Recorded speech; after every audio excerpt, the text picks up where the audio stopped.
What's up, guys? Today I'm going to be going over the different tools that I needed to install my Bafang Bbshd.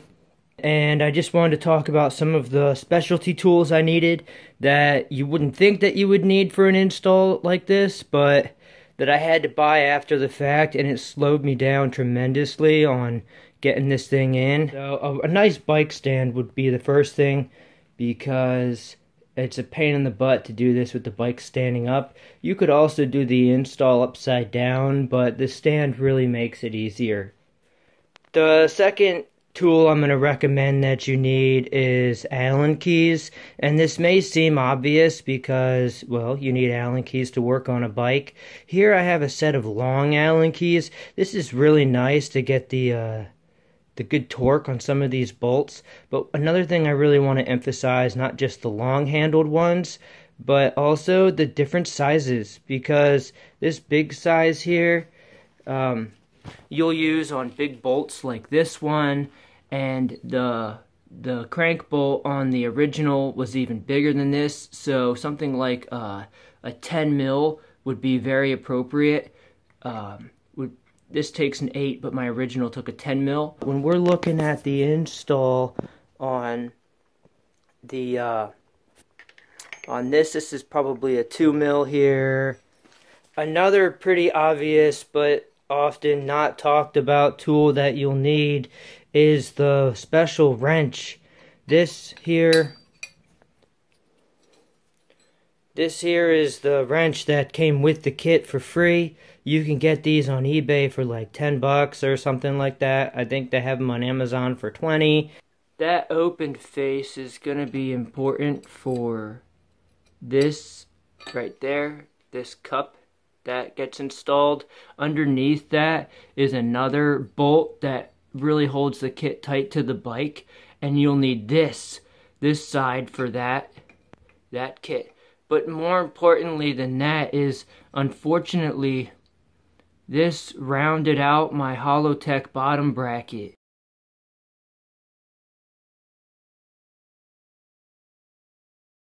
This tool that they give you from China doesn't fit very well, and so it ends up rounding this off. This is you'll see how snug of a fit this is, but this here, I rounded it off a little bit because there's some play. See that gap in the tool? So I went ahead and ordered this Lezyn.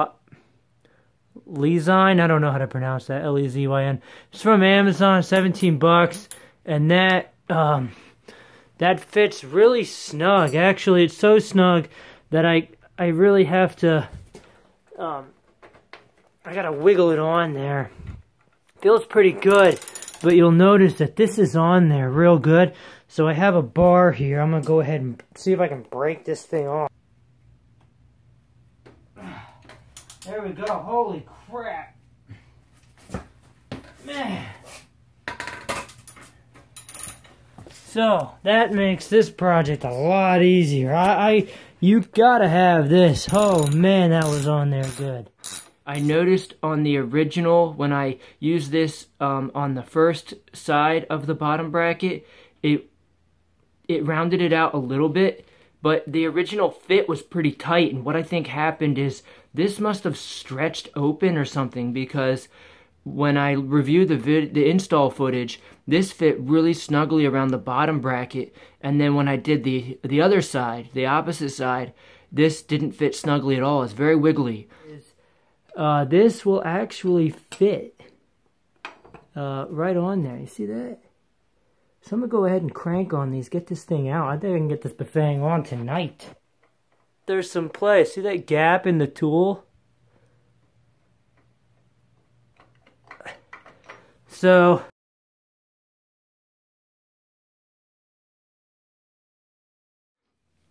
what I ended up doing was I went with this product here. This is by Lezyn, Lezyn. This will fit right over the Holotech, and it'll fit over this thing, and it works out really well.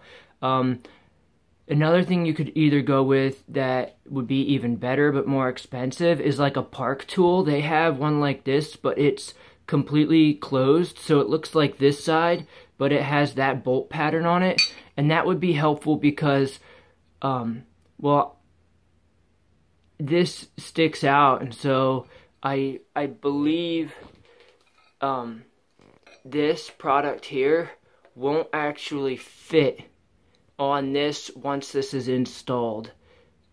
This works great for the original removal, but once you reinstall this, having something that's open face that can fit around that crankshaft would be ideal. Another thing you'll need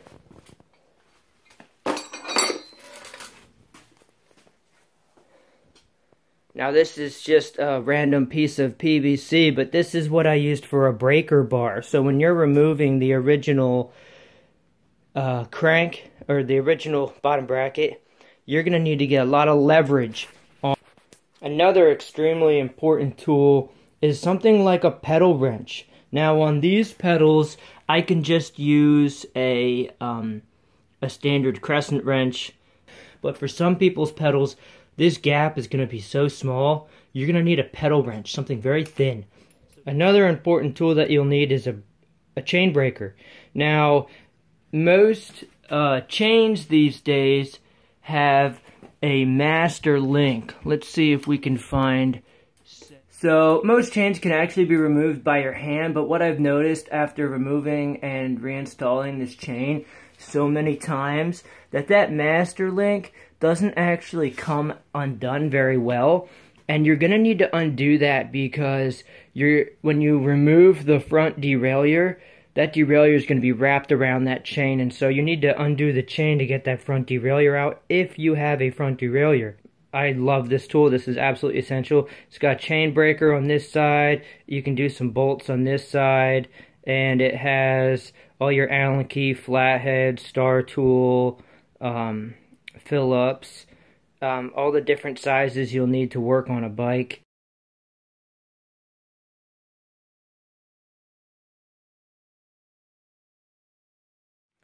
Another tool that you'll need, which I don't really have, is like a rubber mallet. I don't recommend using a hammer. You'll need a rubber mallet. When you remove your original crank arms, you're going to have to tap out the crank itself. Sometimes it can get kind of stuck or pretty tight in that original bottom bracket, so to get that crank out, you're going to have to tap on that crankshaft, or you can put a 2x4 on the end of that shaft and you can tap it out with a regular hammer. Another tool you'll need, or I should say supply, is zip ties. And if you've watched any other Bafang videos, you'll notice people love the zip ties. So you're going to need zip ties for things like this gear sensor. I highly, highly recommend you get a gear shift sensor. Now, I don't have any of the brake sensors, because I have hydraulic brakes. You can get little magnets and things that hook to this, but I think it just clutters the bar even more and is really unnecessary.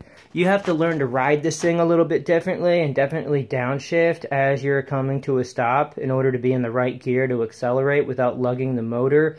So I could see why people would want to have the brake sensors, but with a little bit of change in riding habit, I would say the brake sensors are good to have, but not absolutely essential. Another tool that you'll want is a pair of clippers that you can get the zip ties cut with. So for example, here on this zip tie is sticking out. It's very jagged and dangerous, and if you have a pair of these, you can go ahead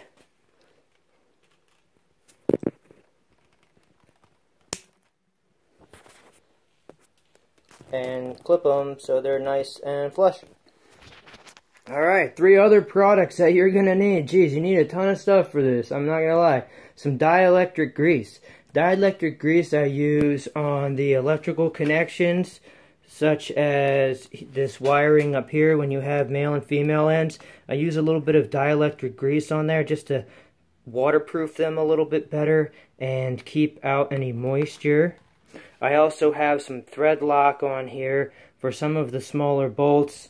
Some of these bolts, I believe, like these, the chainring bolts have thread lock on them already, but when you're reinstalling different parts, especially your water bottle mounts, having a little bit of thread lock will help make sure that nothing gets wiggled loose. And then I also just have some grease here, just standard bike grease, and you'll want that for, you know, putting on the new crankshaft, just so it slides in there. And I rub some on the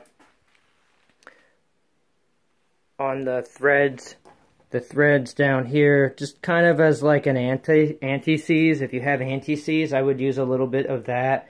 So when you're reinstalling some of the parts on your bike, they either stay in place where you want them to, or they'll be easy to take off and won't rust and be too hard to remove if you ever have to maintenance or switch the kit over to another bike.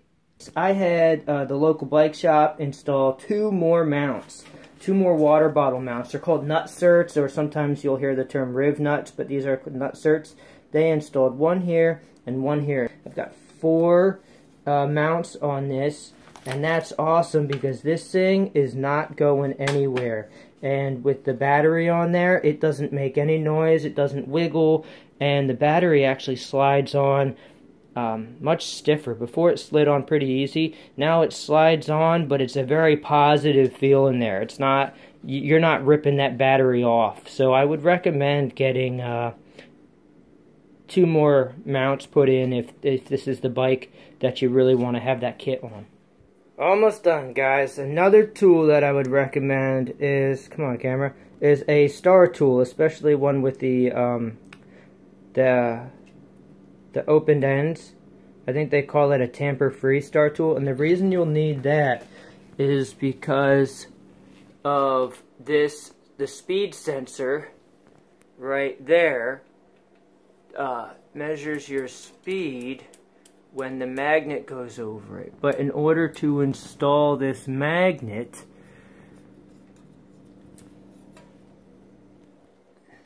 you need a star tool, and that, if you notice, is not just a regular star tool. That's a Tamper free star tool, and you know because it'll have a little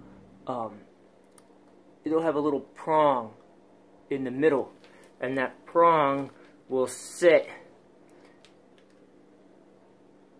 inside that star tool. Now this was a T20, I believe. So a T20 is the star tool that you'll need, the Tamper free star tool that you'll need to install this. That can't be done with an Allen or a Phillips. The other thing you're going to need is a few more of these, because you're going to have to pull this cable out, put the gear sensor in, and reinstall it. And so you're going to need a few more of these cable ends, and then something to crimp the cable end with. So I just use these wire strippers, and I just put the cable end in here and crimp it down. So you're going to need something to crimp this down with. And along those same lines, you'll also need cable cutters. So you can't just use regular scissors or those little pliers. This thing will not cut this cable clean enough that you can reinstall it through this wire, and you have to cut this as well to install this here. So you're going to need a good pair of cable cutters. I got these for 10 bucks on Amazon. These are the Cowhawk, and I highly recommend them. They do a fantastic job. Another thing you might want to do is to get a whole nother derailleur cable, because this was open here, and see how this has a cable stop? This, like most bikes, was actually an open cable, and I had a real hard time figuring out where to install this. I originally had it right here, but it wasn't super flush, so unless you install it kind of up here,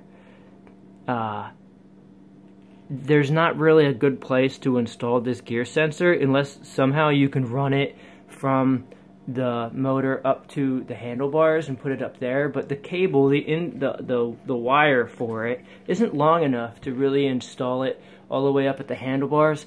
And I really like it down here. So I ended up just going with a fully enclosed derailleur cable. It shifts perfectly fine. That was one of the concerns was, oh, the cable's not going to shift as well. The rear derailleur won't shift as well if you have a fully in-house cable, but I find that it shifts just as good, if not better, than it did when the cable was exposed. And it makes the install of this very versatile. You can put it along anywhere. But in order to install this, you need to have those cable cutters. So I'm gonna, the last thing you're gonna need is heat shrink. And this is one of those optional things, but not really. I put heat shrink along here where the Anderson power poles are. I don't know if they're waterproof or not. So I put heat shrink around the whole thing, and then you use a lighter and you light it, so make sure you have a lighter as well, and it'll shrink down to half its size, and this will keep all the water out, and I zip tied it down here. So what I did with these is I put a little dielectric grease, and then I put a little 2-inch strip of that heat shrink on it, and I put the cables together, and I heat shrunk them together. So not only will this prevent people from tampering with the kit or pulling these apart or uninstalling it, but it also keeps the water out. So it's a really tight fit. It's just shrunk down very nicely, and I think it looks pretty clean too. So not only is it good for organization, but I use it to help keep the water out. Another area where I use that heat shrink is actually under here. I don't know if this is focusing or not, but I used it for all the cables coming out of the Bafang motor. That's it. That's pretty much all the specialty tools that you'll need. Another thing you might want to consider, I got these like anti-theft skewers from Pinhead. It's a Canadian company, and this just prevents anyone from stealing your parts, your headset. Or I put them over here on this bike. I put them on the seat here so they can't steal the seat.